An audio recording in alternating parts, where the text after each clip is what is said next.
recording for Alina's show, 10th of July 2017.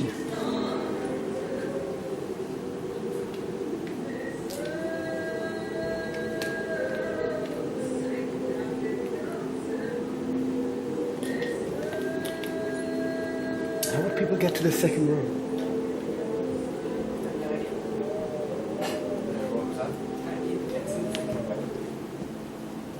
There's no space? I'm not sure. You open the place. Place to do it.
Very well, yeah. If we want to open the curtains up. Huh? We go around.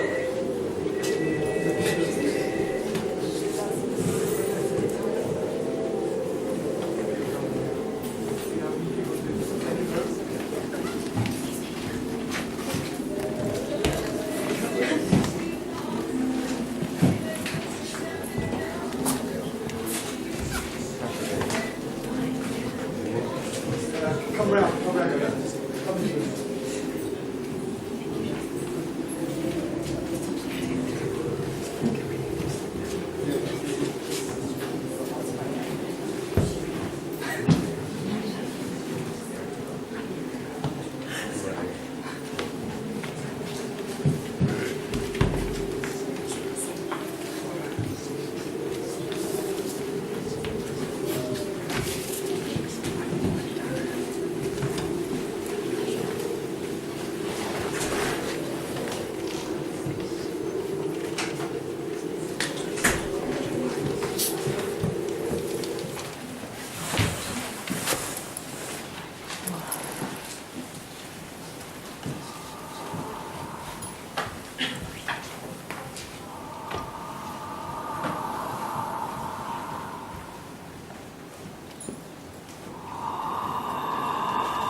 Let there be light.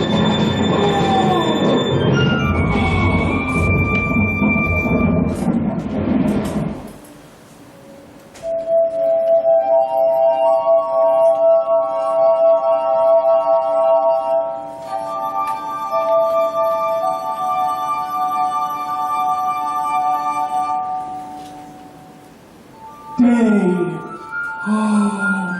Night. Sky.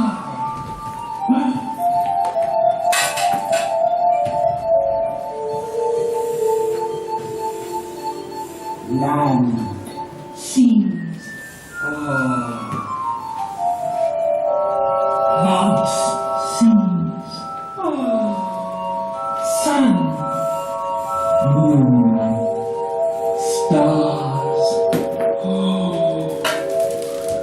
living creatures fly, swim.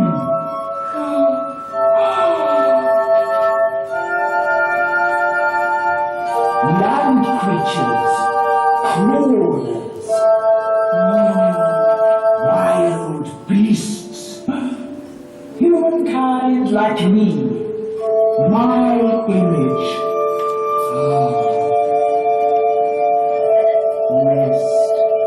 Rest,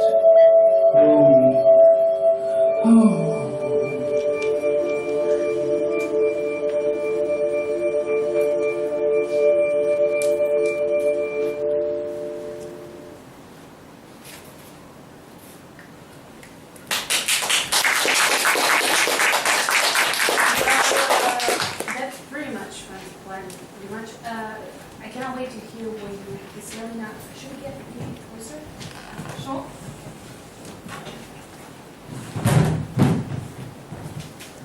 Well, so I thought that was very good, actually. I thought the actors were wonderful, and dramaturgic, I could see some really clear strands.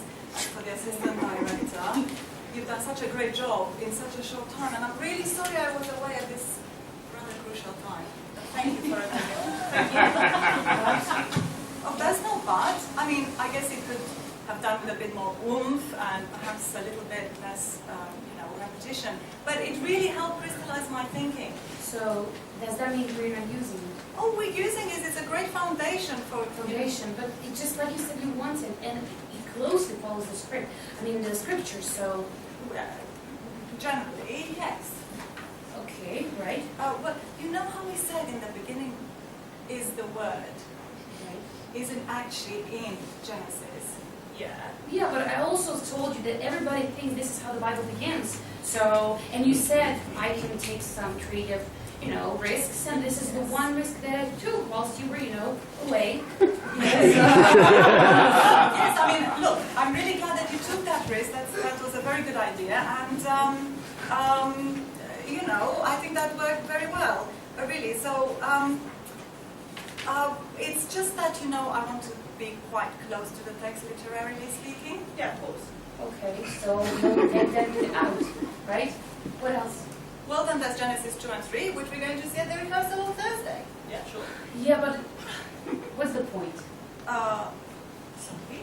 Well, I mean, in Genesis 1, God made man and beast, right? Yeah. And Genesis 2, he made man and woman again. It just doesn't make any sense. Yeah, the thing is, it's actually a different script.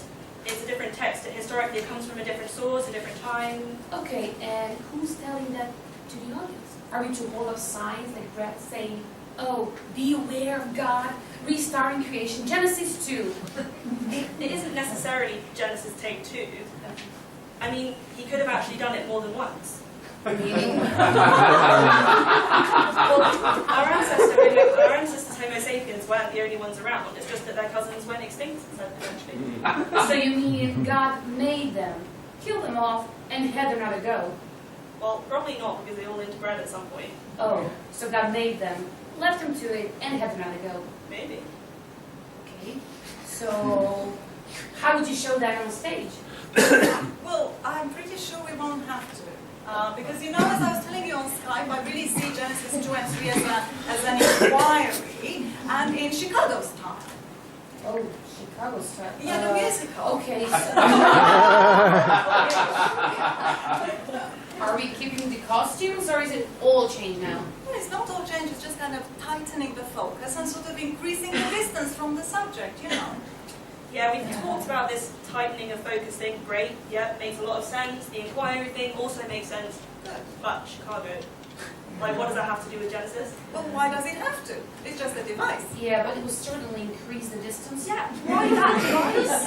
Well, because it's really incisive and it's irreverent and it cuts straight to the point. And it allows this slide-like insight into the lives of the accused, and it brings on witnesses. It's perfect. So it's just about the form. Is that enough of a justification? But that is just it. In Chicago, form is the way to get to the content.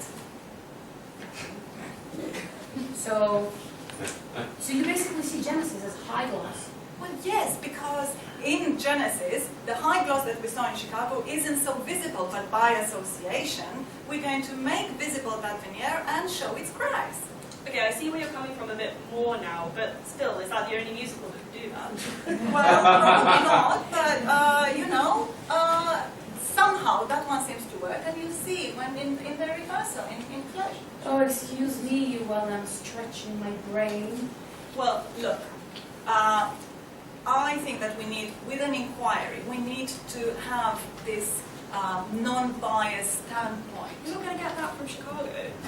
Fair enough. We need to get a more, the opposite bias. So a non-religious viewpoint. We need to be the devil's advocate. Do you want me? No, no, thank you. Fine. Okay. Are we just waiting for us? No, Have you got something to be doing, or just practicing. I'll be with you in a second. I don't know. I'll go check. Okay. Should we suggest they head off? Yeah, hopefully we won't be much longer. Yeah. So I knew that wasn't going to be an easy setup. But I think the proof is in the pudding. So we see on Thursday in the rehearsal. Fair enough, because I think it's much more important that we deal with the actual key question here. How do you mean? Well, I think we need to see why we're dealing with the subject in the first place. I mean, we know the reasons are all out there and in the Bible for all to see, but do they? Yeah, actually, I had to go at like a mini presentation. Oh, brilliant. Yeah, good. What is going on? Oh, no, it's just him. Everyone else went to the pub. Oh, okay. So, still waiting. No. I told him to go to join them, and we'll join them later. Brilliant. So, about this presentation. Yeah, so it's just a few pointers about things like the DUP, women's abortion rights, how things are already going backwards on that in Poland. Oh, and the Catholic women's must-do list, from the 60s, like the supposed sexual revolution and stuff like that. Sounds great. Yeah, great. Okay. Sorry, So, Will you go on the show, this presentation? well, I don't know because we really need to get across our personal stories as well. Why we are actually here. Because ultimately this show is about my granny, who was told by her own sons that when my grandfather died, her personal life came to an end, and she was in her 50s. Or about your Aunt Cutty, who couldn't get an education because, it's not for girls. And about all the fazanas who have to put up with years of abuse to save their marriages. Isn't it? Yeah, right.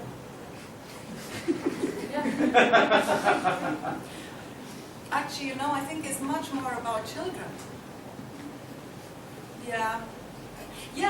If you think about it, children read today in stories that boys go and have adventures, whereas girls are given out like sort of prizes by their fathers, and God talks to Adam and gives Eve pain. Yeah, that's what we need to get across. Yeah, we can work out how. We're going to get onto that right away in the rehearsals on Thursday. We've got to, since it's so late in the day. Yeah, it's nearly time to get our pint. It sort of is. So how long have we got now left in any case? Tina? We have 2 weeks and 5 days, including today. Yeah. Well, I suppose that's just about doable. Phew, thank God. Oh, talking of which, could one of you please play God in the rehearsals? Because, if we still don't get anyone. So I was thinking, you should play God, because you're like the god of this. No, I've got to see the thing. Oh, but you've gone through it with the True North, so... Out of the question. Okay, well... Oh, also, can I just say? Yeah. It's your line anyway. True, yeah. So the thing about the cast and racial diversity... Yeah, don't tell me you're no longer pro-colorblind casting. No, I am. But, virtually everyone in the show is white. Maybe they're just colorblind.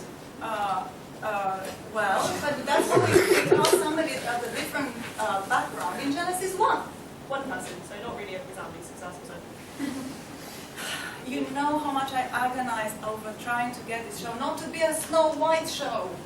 Yeah, but you still ended up with Snow White, Adam and Eve story. Let alone the thing about having a white day and a non-white night. I mean, I know it was an accident, but... Anyway, the whole racial question in many ways goes back to what race was God, Adam and Eve, and if we cast them all as white, then where does that leave us? No, if Adam and Eve are both white, right, what color and race is God? I mean, are they both meant to be made in His image? In Genesis 1. What? Well, in Genesis 1. God makes Adam and Eve in His image in Genesis 1, and then He restarts creating Are in you Genesis 2. serious? Are you serious? Are you serious? What about gender then? But you know, I think the show should transcend gender. But how? I mean, how are we going to do that without, categorizing people or just tokenism, and still deal with the gender issues in the Bible? Well, actually, whichever way you look at it, like if God was male or female or both, at least one of them wouldn't be made in His image. Does Well, that make any sense? Actually, Elohim, the name of God in Genesis 1, where He made them in His image, is plural. And only it becomes singular in Genesis 2 and 3, where He makes Adam first. Oh, so where does that leave us? Well, we've had the conversation and we'll draw from it once we carry on. We could just iron some things out now.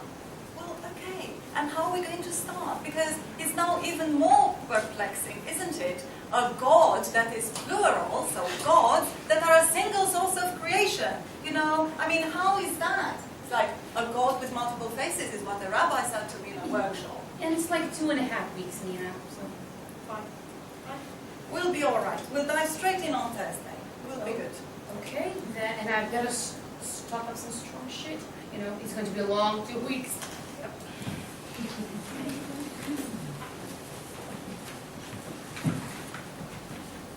I've got to see it.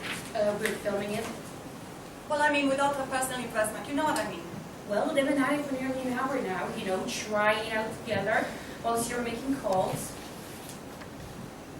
What do we do now? Well, then excuse me, I need a comfort break. What are you going to tell them? Oh, I'm not. I'm telling the director will. Shortly. Alina, they just need a God to feed off. It doesn't matter, you're the only one who knows the songs. You guys aren't going to like it. And it didn't work in my favor last time. Yeah, but this isn't the final piece. It doesn't matter. They just need someone to do it now. Well, They're all agreed. They got the new scripts. They've been at it and with some movement. They're ready. And I told them the director will call them very shortly. Okay. I will.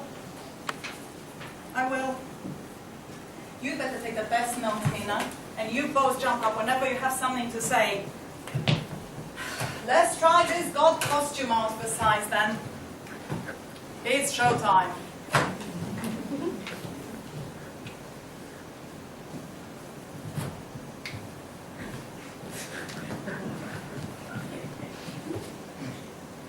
Well, I'm glad to say I lost the bet. Bet? Oh, oh, naughty. So how much do you have to cough up? Nothing yet. The final show is the day of reckoning.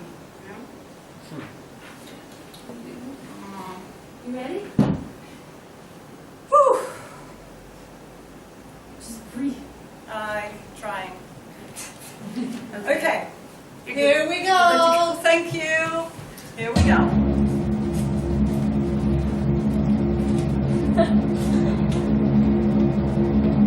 Adam and Eve and everyone, I am the one you've been waiting for.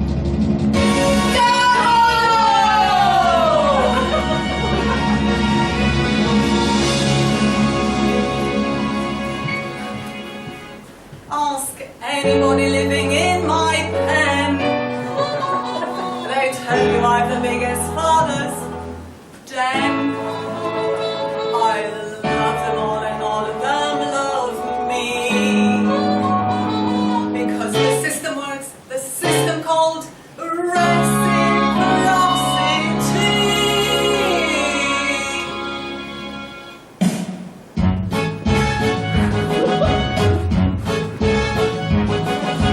I've a little motto, and always see it through. If you pray to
Good to me. You accuse me of being the root of humankind's perdition, and you won't even listen to my side of the story, or hear my pain. Then again, who does? If my dear husband were around, and raised his voice way up loud, waved his arm, or shook his leg, you'd notice him. If he were at a movie show, yell, "Fire in the second row! This whole place is a powder keg!" You'd notice him. But God forbid you're not a him, 'cause then, if you're not wed, you're noticed now and then. But God said as a man's wife I must be obedient, inconsequential.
You're no fun, a killjoy, no doubt. So, do the dishes, nappies clean. I might as well turn again to cellophane. You are a pain, is then the choice refrain. Better turn back to cellophane. But will cellophane just be my daughter's name? It will be if I don't speak out again.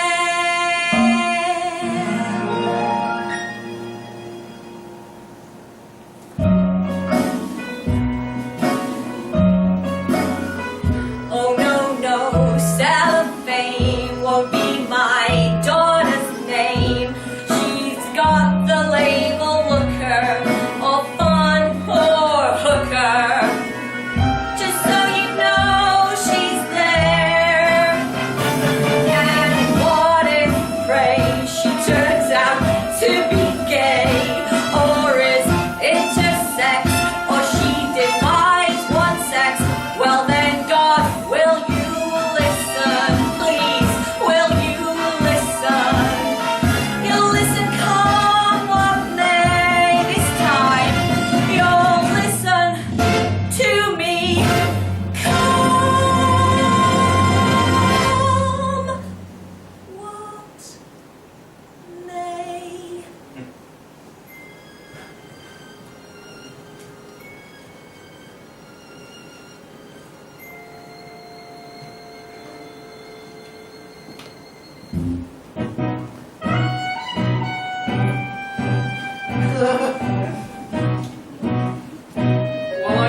Daddy always listens to me.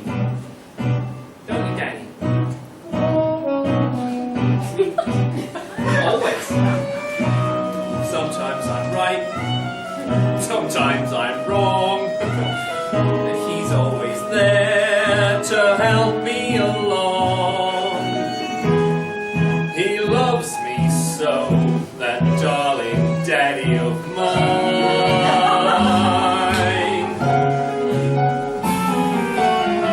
Sometimes I'm down, sometimes I'm up. He doesn't care, 'cause he's always there. Yes, he loves me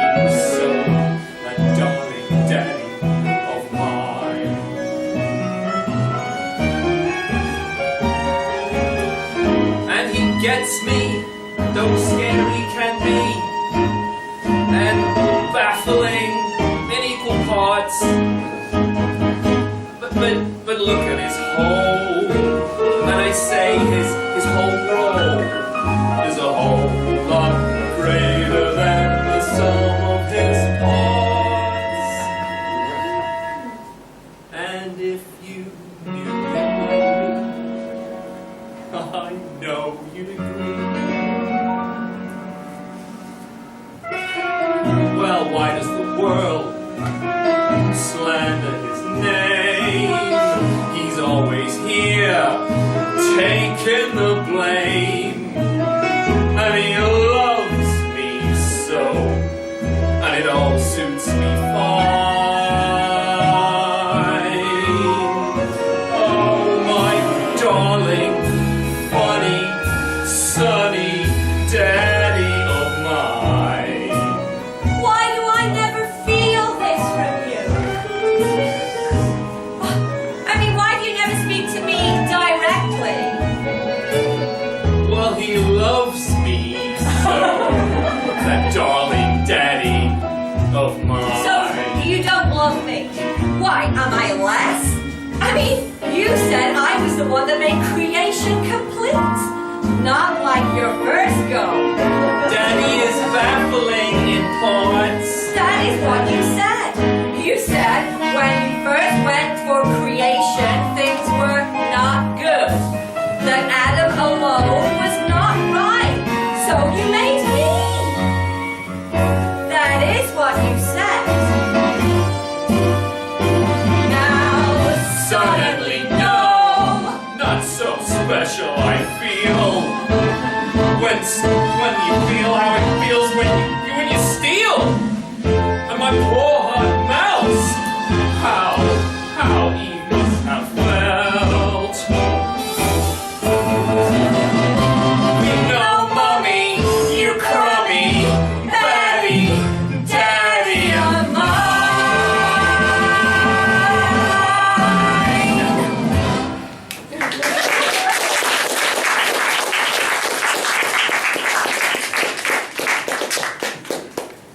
Well, I think you're lucky. He never listens to me. And he's my daddy too. I think it's your association with the devil that doesn't help. My association with... Okay.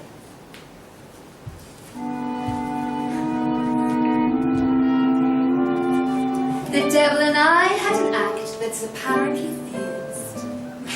The devil and I, people so often confuse. The devil and I had a bond that apparently entirely true.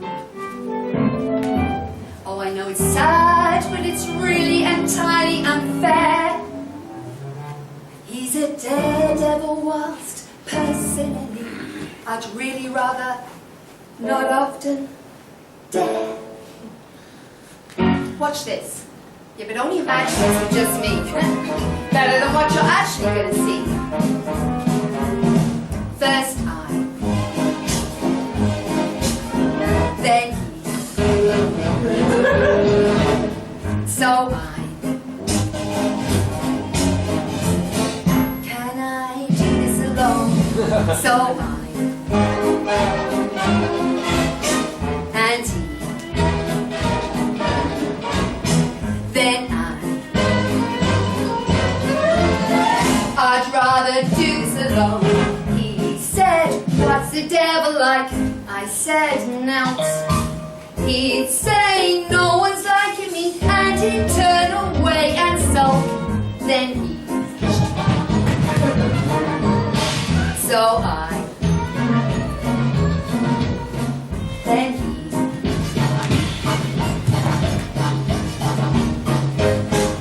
The devil's evil through and through. Well, to me, what matters only what's true. I'm Kundalini, then a curled and grew. I don't want to live in a world where I have to hide and don't get to say my words.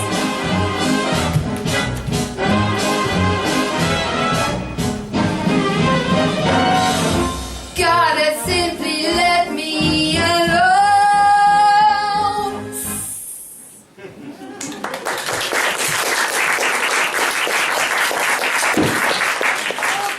Very good.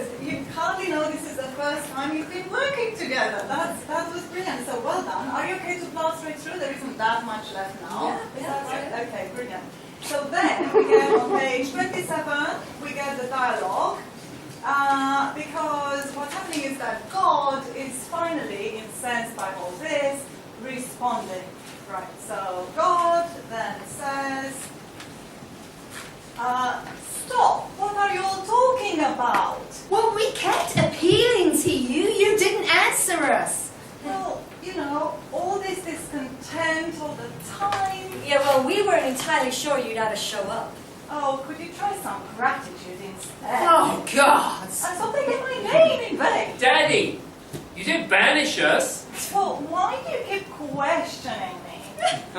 Because you do know that I am not guilty for this fall from paradise. So we think we should have an inquiry. Yes, an inquiry. Yeah. Okay, well, and who would be hearing this inquiry? Well, you, of course. You are the judge of all judges, and you would finally have to listen. Well, you still need witnesses. Oh! I can be your witness. Of course, you're all in America, aren't you? Yeah, here I am, and I will testify. You'll be our witness. Yay! Well, do you know that angels can speak nothing but the truth? I will tell the truth, the whole truth, and nothing but the truth. That is all I want. That's great. Yeah. Very well then. Let's do this once and for all. But then, no more complaints. Do you agree? Okay, this is it. You then... Stop! God! Down! Paradise. Evil. Stop! God! Down! Paradise. Evil. You had it coming. You had it coming. You only had yourself to blame. If you'd have been there, if you'd have seen it, I bet you would have thought the same. God! Down! Paradise. God! Evil. Okay, so basically in the beginning, everything was, it was fine.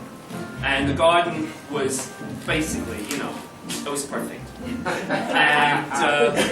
And there was a few basic rules that I had to live by. What did I know?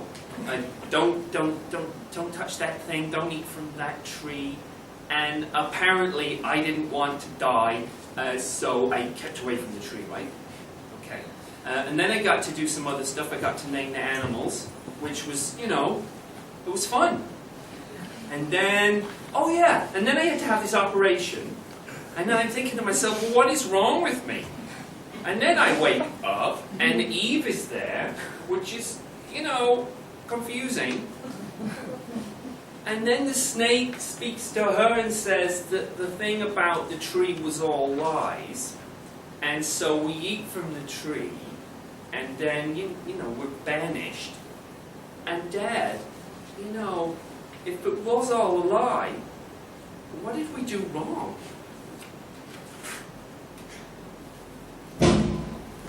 You had it coming. You had it coming. You only had yourself to blame. If you'd have been there, if you'd have seen it, I bet you would have thought the same. God! Down! Evil. Stop! God! Down! Paradise. Evil. So basically, I was there way before any of these guys. I witnessed the whole thing. I saw that God had put that tree back in the middle of the garden. God said that they should not eat from that tree. But he put it there. And then he punishes them for succumbing to temptation. Now, Adam felt that he was not enough. God cut him up to make Eve. And then screwed him over with that fucking tree. Poor Adam. He's the only one not whole in the whole of creation. You had it coming. You had it coming. You only had yourself to blame. If you'd have been there, if you'd have seen it, I bet you would have thought the same. God! Down! Paradise. Evil. God! Down! Hush. Paradise. Evil. So, I get created along with all the other animals. Just like all the guys, I've got my unique talents. Agility. Truth telling. So when I see that girl Eve missing a trick, he told her that if she ate from the best tree, she would die? She gets to be like God, seeing everything. I had to tell her. But when God got angry, I got the blame. He wouldn't even let me speak. He made me crawl on my belly and he wonders why I hiss. You had it coming. You had it coming. You only had yourself to blame. If you'd have been there, if you'd have seen it, I bet you would have thought the same. God! Damn! God! Damn! Paradise evil. So, if I'm honest, and frankly, I'm not that good at being anything else, I am not feeling fairly treated here. I mean, I am grateful. The garden was gorgeous. The animals are fascinating. And Adam is, well, cute. But here I am, cursed forever. When hand on my heart, I never meant to do anything wrong. Sure, Adam said we weren't to touch the tree or we would die. But when Snake said all that was wrong, God, you had never said anything about it to me. And Snake said that the apples were good for you, and that if we ate them, my eyes would be opened, and I would be more like God. Well, I was interested. I mean, I love God. So, Snake said, go ahead, eat them, and yes, I did eat them. But God sees everything, right? So, if it was so wrong, why didn't you come and stop us? And I'm not one to blame, but Adam was there the whole time. And he did hear all this. Sometimes I wonder if he's okay. I mean, he doesn't do an awful lot, except for the naming things. And here I am, carrying the whole of the blame. I mean, sure, Adam, yeah, he's banished too. But it's me who's cursed with desiring my husband while he's got a rule over me. And I have to give birth in pain? God, you never told me why. You had it coming. You had it coming. You only had yourself to blame. If you'd have been there, if you'd have seen it, I bet you would have thought the same. God! Damn! God! Damn! Paradise. Evil. God and Snake have a strange sort of relationship. First, God made Snake agile in body and mind, but then he calls her crafty. And to quote, more crafty than any of the other wild animals. The Snake simply told the truth. God cursed Snake real bad. And for what? And Snake never got a chance to say anything. If she really were a villain, she'd have had an escape plan. You had it coming. You had it coming. You only had yourself to blame. If you'd have been there, if you'd have seen it, I bet you would have thought the same. God! Damn! Paradise! Evil! Stop! God! Damn! Hush! Paradise! Evil! Well, when Snake spoke to Eve, Adam was actually there. He stood there, and he said nothing. Eve ate the fruit, yes, she did. But God never said to her not to eat it. She feels really bad about it now, and she got all the blame. But what about Adam? It's not all about Eve. Wow, thank you very much. It's now, that was brilliant by the way, thank you. It's now over to the jury. Ladies and gentlemen, you are the jury. You have heard about their experience, about their woes and pleas, and now it's time to call the verdict. So, by a show of hands, will you help me with this, Tina? This is the time to say, those of you who find Eve guilty of the original sin and the fall from paradise, put your hands up now.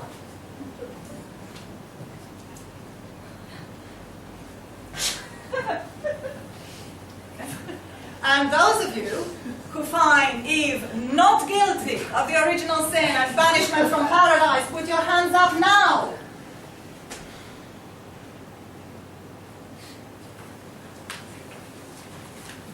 Well, the verdict is that Eve is not guilty, ladies and gentlemen.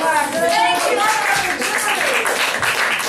thank you for illuminating us. That was actually remarkably smooth. As was this rehearsal. As if you wouldn't know. We practically put this together for the first time. Basically did. And it's a really good start, isn't it? Yes, great job, everyone. This work this morning really paid off. Yeah. So great. The only thing about that I mentioned earlier. Oh yes, sure. So at this point we still got two possibilities for the finale. So in the first one, God as the ultimate judge makes a statement, and a long overdue one I might add, in which he says that he has made human beings as an experiment to allow him to know himself through them and learn what he is like beyond his omnipotence and infinity. So essentially he's saying that we are free to be and choose as we like, and there's no judgment. But that doesn't sound much like Bible, does it? No, it doesn't. Yeah, although it does make some sense of creation and why God would value being over knowing. That's the choice that Snake, Adam and Eve made. Yeah, and why he wouldn't like that choice very much. No, that's true, but that is not the tone of the Old Testament. So then there's an alternative finale in which, thanks to this statement, we get the sense that God-o, why he speaks in so many tongues in the Old Testament, and in fact in Genesis 1 and 2, he just even knows. Yeah, because that alone kind of undermines the idea of single authorship, of a real God. Yes, that's right. So then, the God of the Bible is just that. He's ruler of the Bible. That is the world that he has created. Okay. He's a shapeshifter, isn't he? Right, basically, 1 minute almighty, the next walking around the garden, maybe self-doubting, maybe punishing, now shocking, now soothing, or preaching, keeping us guessing and turning pages. Yes. The intimate entertainer. Yes, he is the ultimate entertainer. I would agree with that, and it would seem that, however, he is delivering on what appears to be his supreme advice to us, which is, well, are you ready, everyone? Everyone, please join in.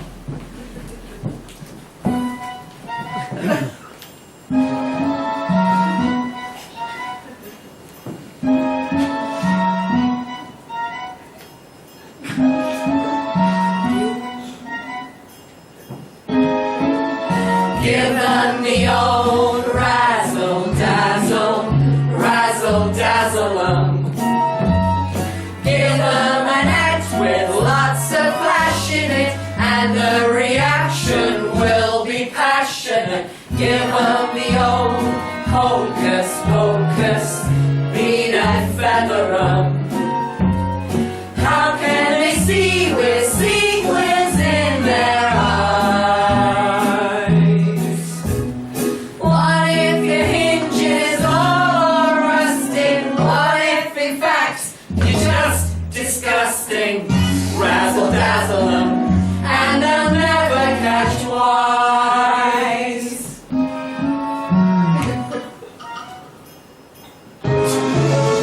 Give them the old razzle-dazzle, razzle-dazzle.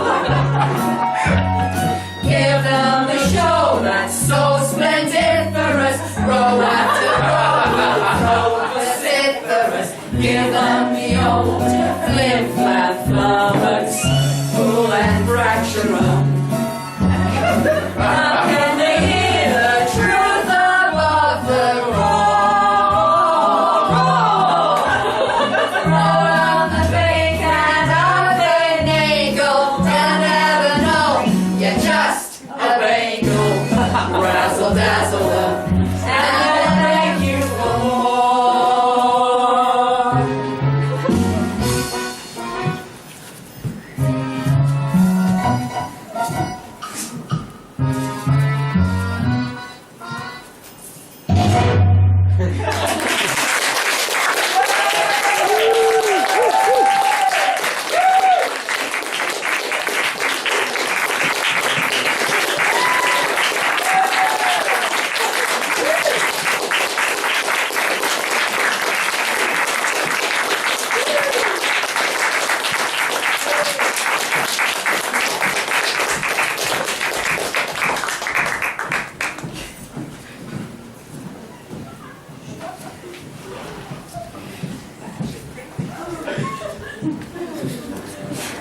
want to...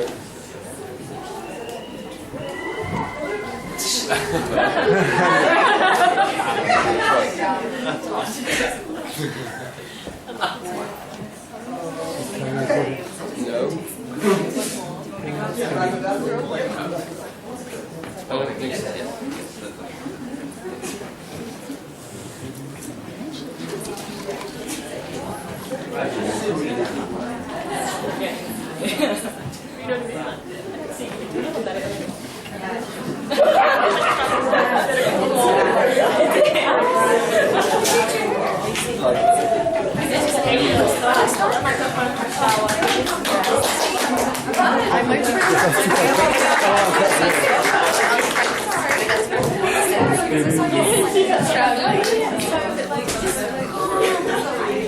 Right. Well, I want to thank Alina and her team for a very entertaining look at Godot, and we're still waiting for it.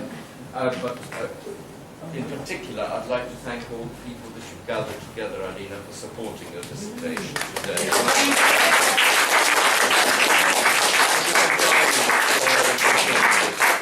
This extraordinary piece with us. Yeah, Kate, for being the voice of God. Thank you. Yes, well, we had 2 gods. They had several creations. Multiple faces, indeed. A shapeshifter, yes, indeed. Well, that was a very thought-provoking entertainment. Thank you. It makes one suddenly think, well, how many creations are there? Are we in the middle of an apocalypse now? And another creation is going to be revealed to us. Are we in a mode of self-destruct, so that God can change his shape again and recreate us in another image? Very interesting consideration.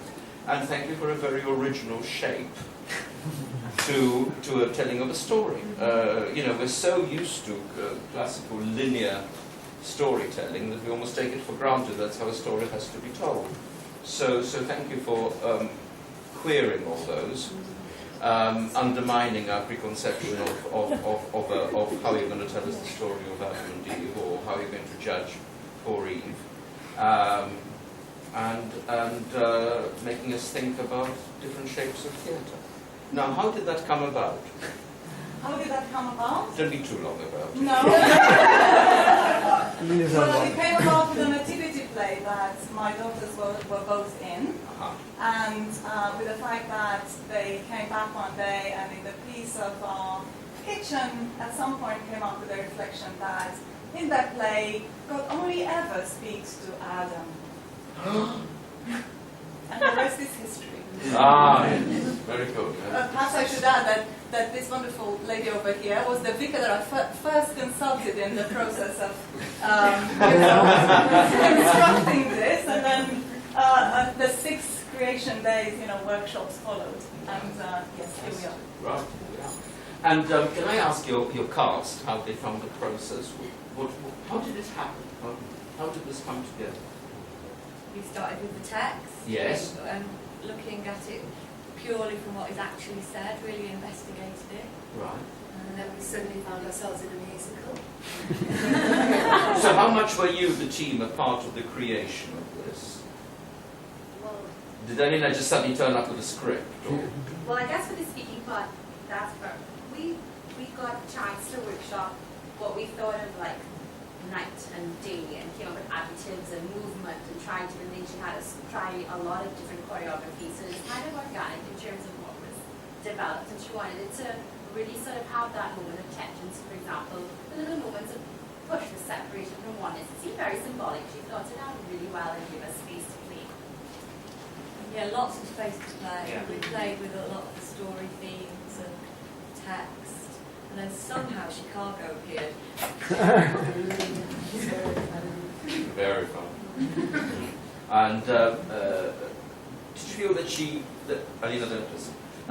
Did you feel that Alina knew where she was going, or did you feel that you were contributing to a developing process? Both. Yeah. Good. Yeah. So that she had a vision, but you were being asked to contribute to the creation. Oh, she really asked us to contribute at the beginning, particularly, and then we were heading in a direction that was becoming revealed. Wonderful. Right. Excellent. Yeah, I think she had very clear structure, and then all of our ideas were welcomed, and then some of the work. Any questions from the floor? Oh. Yes, Rory. I have to ask about the music. So, who wrote the lyrics? It was fantastic. Oh, thank you. Do you write the lyrics? Well, I mean, yes. It wasn't you, right? I mean, that's fantastic. I really enjoyed it. Oh, thank you. Very I thought you were going to enjoyable. ask me who wrote the music. Very funny. Anybody else? Actually, there is something. Could I just Yes, say? please. Could I just thank the graduates from costume design at Nottingham Trent University? These are their creation, and they have completely inspired, part of the way that this was going. In fact, in a very big way. And well, I hope you'll agree that that was part of what was being told tonight. And in fact, we have a representative.